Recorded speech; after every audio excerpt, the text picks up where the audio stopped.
Good morning, children. Today, I, Ms. Nirupma Ruchand, is going to take class 12 biology, and the chapter that I have chosen is Evidences of Biological Evolution.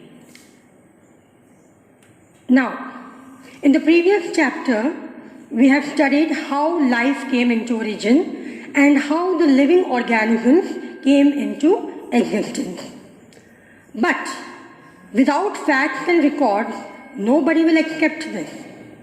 So therefore, the scientists and the biologists, they have verified various proofs to define the evidences in the field of biology. Now the first evidence comes from paleontology. Paleontology is the study of fossils. Now fossils are the previous records. Now any organism, when it dies in the nature, get decomposed under different layers of the earth's crust, and then they are being decomposed, not completely, but certain parts of their bodies, they remain survive there, or you can say they are preserved under the earth's crust. So that is accounted as the paleontology. Now many organisms which we talk about today, like dinosaurs, we know that they don't exist today. Yet we say that they were the organisms present in the past. Now how it was possible, or how is it possible to say that today such organisms existed in the past? It is because of their fossil records. Now these fossil records are the major proof or evidence to show that the organisms existed in the past, but now they are not present. The excellent example is of Archaeopteryx lithographica. Now in this organism, if you see this picture, you will find that this is a fossil which has been obtained from an extinct animal. Now if you see this, you will find that they have a tail like a reptile and teeth also like a reptile, whereas they have 4 limbs modified to form the wings, which are the characteristics of a bird. Now these two mixed characters that we see here are defining the organism, and thus proves that the birds that we see today, they have evolved from the reptiles. So this is one of the very important experiment, or you can say the evidence which shows that the organisms existed in the past which are not present today. This is also considered as a missing link.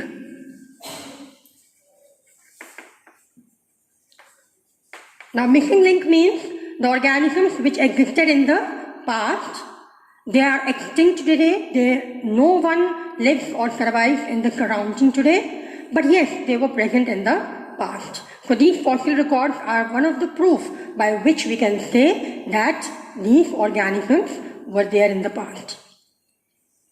The second category is the evidence given by homology. So here we have the homologous organs.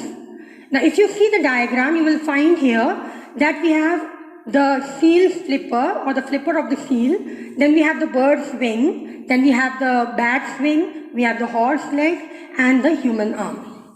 Now all these 4 diagrams in living organisms show that they all have different functions. Now the flipper of seal is used for swimming, this is used for flying, this also, and the horse is uses its 4 leg for running, and human arm, which we all know. Now all these have different functions. Yet if you see their plan of origin, that is their bone structure, you will find they have a similar bone pattern. That is, they have arrived or derived from the same embryological structure. So that is one of the very classic examples to prove that the organisms which have similar embryonic origin but have different functions are said to be as the homologous. So it clearly proves that somewhere we were similar to each other in the past, but now we have become different from each other. The same evidence we can give in the plants also. The best example, the simplest is this one, where we have a thorn. As you can see, at the axil of the leaf, we have a thorn in Bougainvillea plant. And at the same time, the same axil forms a tendril in the Ruscus plant. Now, the same structure having the same origin, that is the axil, but performing different function. Now, Bougainvillea thorn is used for defense or protection, whereas the Ruscus, they are used for climbing. Same way we have phylloclade of Opuntia, or a general cactus plant which you see, and the other is the cladode. Here also the leaves are modified to form the spines, and here we have, on the leaves we have scale-like structure. Actually this is the stem part, and on that you have very small scale-like structures which are the leaves. So they all have similar origin, but functions are different. The next category is atavism. Now, atavism is one of the characteristic features where we find that the organisms, they have certain organs. Today we have certain parts in our body which are not functional. They are non-functional. But in some of the organisms we find that suddenly these structures start appearing and start functioning. The best example is of the small baby's tail. As we all know that we have a tailbone, but it is not functional. Yet we find that in some babies you will find, the young born babies which are there you will find that the tail starts emerging, which shows that there was something in the past which now has become extinct. Similarly, we have the pointed canines in some of the organisms, especially human beings I am talking about. Then some human beings, they possess dense hair on the body. Now you know that human beings do not possess such type of multiple hairs or dense ones, but still we find that very few percentage gets this, or you can say very rarely.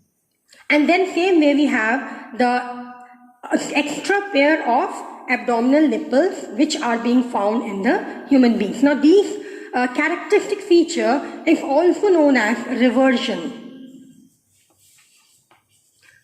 Reversion means sudden appearance, reappearance you can say, of these structures which were there in the past but now they are absent. Same way we have certain vestigial organs. I was already talking about those organs which are non-functional today in our body. So they are found in our body, showing that somewhere in the past these organs had some functions in the previous organisms. Like you can see the tailbone, which is non-functional in our body. Similarly, we have the muscles of the ear pinna, which is non-functional. Then we have the nictitating membrane. Now in all the other organisms, nictitating membrane is found, which covers the eye as a third membrane. But in our eye, we find that it is a vestigial part. Same way we have vermiform appendix, and in plants also we find the scale leaves. You must have seen ginger. There are scaly leaves which are the characteristic evidence to show that these structures were present in the past but now are absent.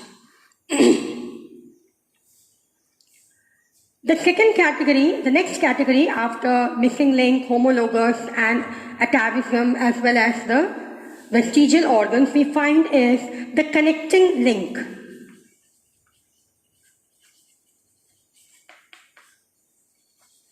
Now connecting link is a very, as the name itself says, to connect.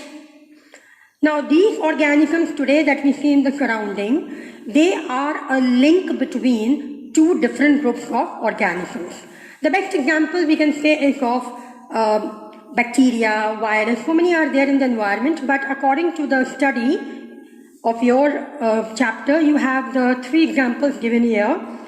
One is Protopterus, it is a lung fish which we call, and the characteristic feature of this fish is it is a fish as well as amphibian-like organism. Now according to the plan of study, fishes evolved first and then came the amphibians. So according to that we find that these fishes which are there, or fish-like organisms which are there, they have paired fins, as you can see here, pectoral fins, pelvic fin. They have dermal scale on their body, which is all the characteristic of the fish. But at the same time, we find that they have three-chambered heart. Now, three-chambered heart is not found in the fishes. It is found in the amphibians. So this becomes the characteristic of the amphibians. And internal nares. That means for respiration. Apart from that, they have lungs.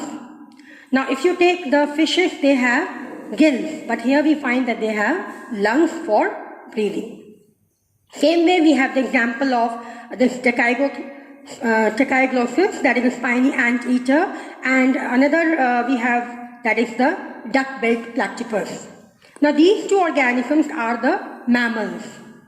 So, like mammals, why we put them in as mammals? Because they have mammary glands, but they appear like birds also. Why? Because they are oviparous and they give birth. They do not give birth to the young ones, rather lay eggs. So they are a link between mammals as well as the birds.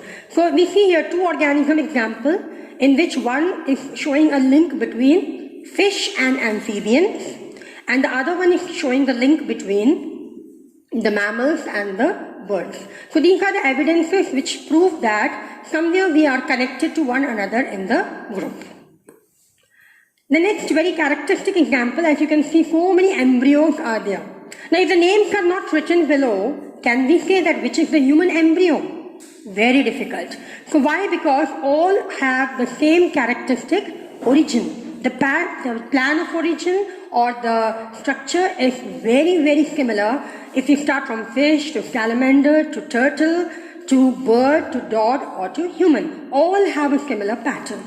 The reason is because their embryological structure is same, but somewhere in the course of development, we have become different from each other. The basic characteristic feature that you have to study in this is the presence of gill clefts and notochord. Now, these two structures are found in all the embryos in the starting part, but in some of us, like human beings, a dog and all these birds and all that, there we find that these structures disappear after certain time period.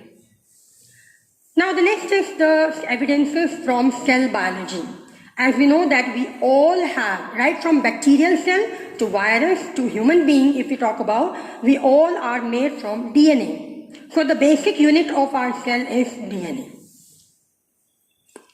The next is the evidence from geographical distribution. Now, this is more referred to the geographical part, where we find that the earth was having a similar land pattern. They were all connected to each other according to the biological study, but somewhere due to certain changes in the environment, the continents appeared. Now, due to which we find that some animals remain confined to certain parts of the continent, due to which we find that they develop certain characters found in that area only. For example, the classic example is of the Australian kangaroos. Now these kangaroos which are there, they are the marsupials, and if you go to Australia, you will find different types of marsupials only existing there. Then we have Darwin, who made a study on these small birds which were given the name Darwin's finches, because he only proposed the study of these animals or the birds which we call about. Now what he found was, this study was made on a special island known as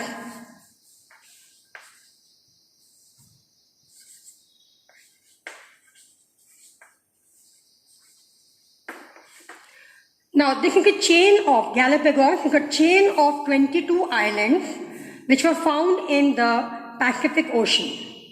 Now this ocean, where we have these chain of 22 islands, they have special types of birds which actually came from not that area, but actually they came from the west coast of South America.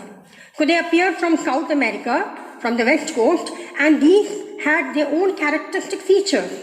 But when they came to Galapagos Islands, Darwin observed that they have acquired different patterns. The same bird having different beak patterns. Now their beaks, you can see, some have long beaks because they were insectivorous and they have to dig the insects from the trees or the branches. Some were medium ground finches, so they have small beaks. And similarly, based on the different patterns of their food habits, warbler, then we have vegetarian tree finch, then we have woodpecker. So different types of finches appeared in the Galapagos Islands just because to show that the evidence that we have different forms existing by evolution. But here we find that one thing is common, that they all came from a similar origin. They became different when they were found with different environmental patterns in the Galapagos Island. So this experiment became a very popular one and was given the name Darwin's finches. The next is the molecular evidence. Now we all know that if we talk about in the first chapter that nucleic acids and amino acids, they are the base of the DNA. So all and the proteins that we have, so if we take a bacteria, we take a virus, or we take any other organism, we find that all have the similar type of structure. So, and the same universal code also that we have. That is the basic pattern by which we can code any organism on the basis of DNA. These in detail you will be studying in the next chapters.